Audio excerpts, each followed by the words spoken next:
প্রথম আসমানে যায়। প্রথম আসমানে গিয়ে আদম আলাইহিস সালাতু ওয়াস সালামের সাথে দেখা হয়, দ্বিতীয় আসমানেও এক নবীর সাথে দেখা হয়। এভাবে প্রতিটি আসমানে আসমানে এক এক নবীর সাথে দেখা হয়। যখন সপ্তম আসমানে যায়, সপ্তম আসমানে গিয়া নবীজি হযরত ইব্রাহিম আলাইহিস সালাতু ওয়াস সালামের সাথে দেখা করেন। দেখা করার পর পাশেই দেখতে পান বাইতুল মামুর নামক একটি মসজিদ। যেই মসজিদটা বাইতুল্লাহর বরাবর একেবারে সিদরাতুল মুনতাহার এর নিচে অবস্থিত বাইতুল মামুর নামক মসজিদটা।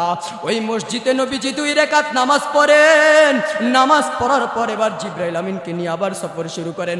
যখন সফর করতে করতে সিদরাতুল মুনতাহায় পৌঁছে যায়, এবার জিবরাইল আমিন ডাক দিয়ে বলেন, ওগো আল্লাহর নবী, এখান থেকে সামনে অগ্রসর হওয়া আপনি ব্যতীত আর কারো ক্ষমতা নাই। যদি এখান থেকে আরেকটি কদম আমি সামনে অগ্রসর হই, তাহলে আমার নূরের পাখাগুলো জোরে পুরে ছারখার হয়ে যাবে।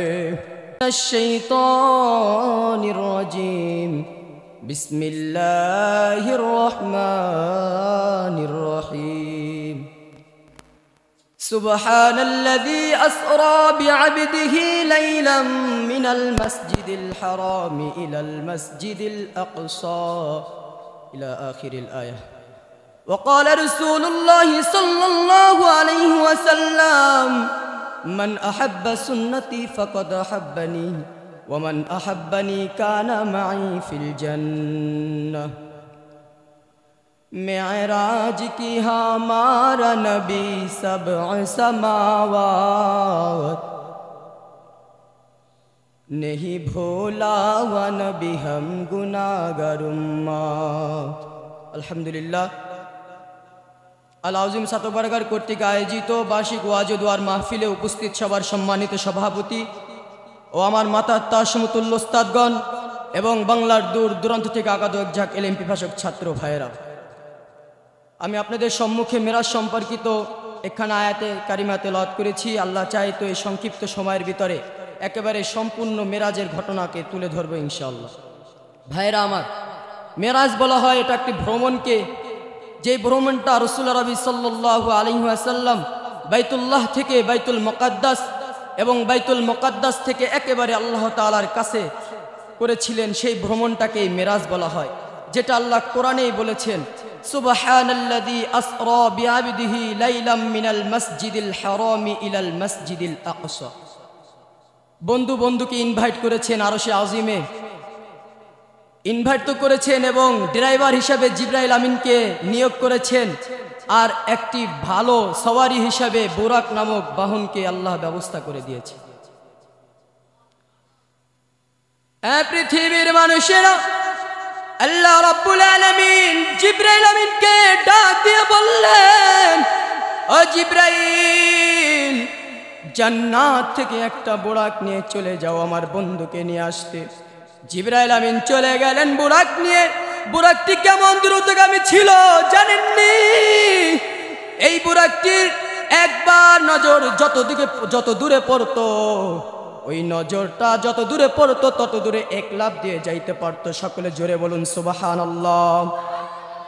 জিবরাইল আমিন গিয়ে দেখতে পেলেন আল্লাহর হাবিব ঘুমন্ত অবস্থায়।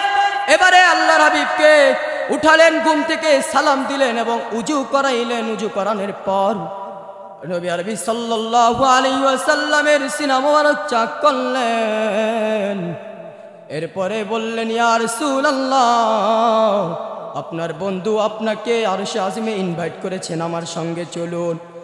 নবীজি সফর শুরু করে দিলেন। বাইতুল্লাহ থেকে বাইতুল মুকাদ্দাসে গেলেন। বাইতুল মুকাদ্দাসে গিয়ে দেখতে পেলেন সমস্ত আম্বিয়া ইকরাম সেখানে উপস্থিত। এবারে নবীজি সকলের ইমাম হয়ে 2 রাকাত নামাজ পড়াইলেন, যার কারণেই তাকে বলা হয় ইমামুল আম্বিয়া। সেখান থেকে আবার সফর শুরু করেন। সফর করতে করতে এবারে নবীজি বললেন, আচ্ছা জিবরাইল, ঠিক আছে, আল্লাহ রাব্বুল আলামিন ওদিকে তার বন্ধুকে নেওয়ার জন্য নূরের একটি সিংহাসন, যেই সিংহাসনটার নাম হলো রফরফ। আল্লাহ রাব্বুল আলামিন কোরআনুল কারিমে তো সেই সিংহাসনের কথা বলেছেন, মুত্তাকিনা আলা রফরফিন খুদরি ওয়া আবকারিন হিসান। সেই রফরফ নামক সিংহাসনটা দিয়ে নবীজি আল্লাহর কাছে চলে গেলেন। যাইয়া নবীজি বলতেছেন তাহিয়াতুলিল্লাহ। আল্লাহ রাব্বুল আলামিন বলেন আসসালামু আলাইকা ইয়া আইয়ুহান নাবিয়্যু। বন্ধু বন্ধুকে ইনভাইট করার পর বন্ধু যখন গেল বন্ধুর কাছে, এবারে কথা শুরু হয়ে গেল, প্রেমালাপ শুরু হয়ে গেল।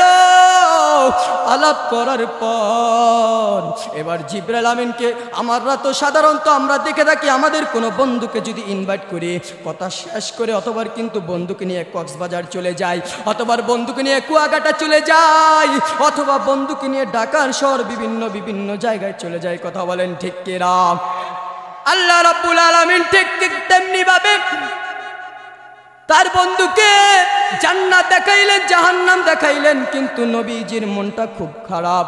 এবারে বন্ধুকে ডাক দিয়ে বলেন, ও বন্ধু তোমার মনটা কেন খারাপ বলো আমাকে। এবারে নবীজি বলতেছে, ও বন্ধু আমি আমার গুনাহগার উম্মতদেরকে রেখে এসেছি। মেরাজ কি হামারা নবী सबअ समावात नहीं भोला व नबी हम गुनाहगार उम्मत। মেরাজে গিয়েও নবীজি ভুলে নাই।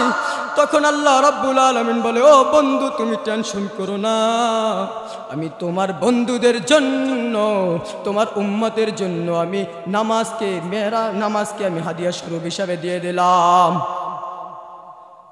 বলে, ও বন্ধু ঘটনাক্রমে, সময় সংক্ষেপ ভাইরা, ঘটনাক্রমে আল্লাহ রাব্বুল আলামিন 50 ওয়াক্ত নামাজকে 5 ওয়াক্ত করে দেয়, কিন্তু বলে দেয় ওদিকে, ও বন্ধু কেউ যদি এই 5 ওয়াক্ত নামাজ আদায় করে তাহলে আমি 50 ওয়াক্তের সওয়াবই দিয়ে দেব।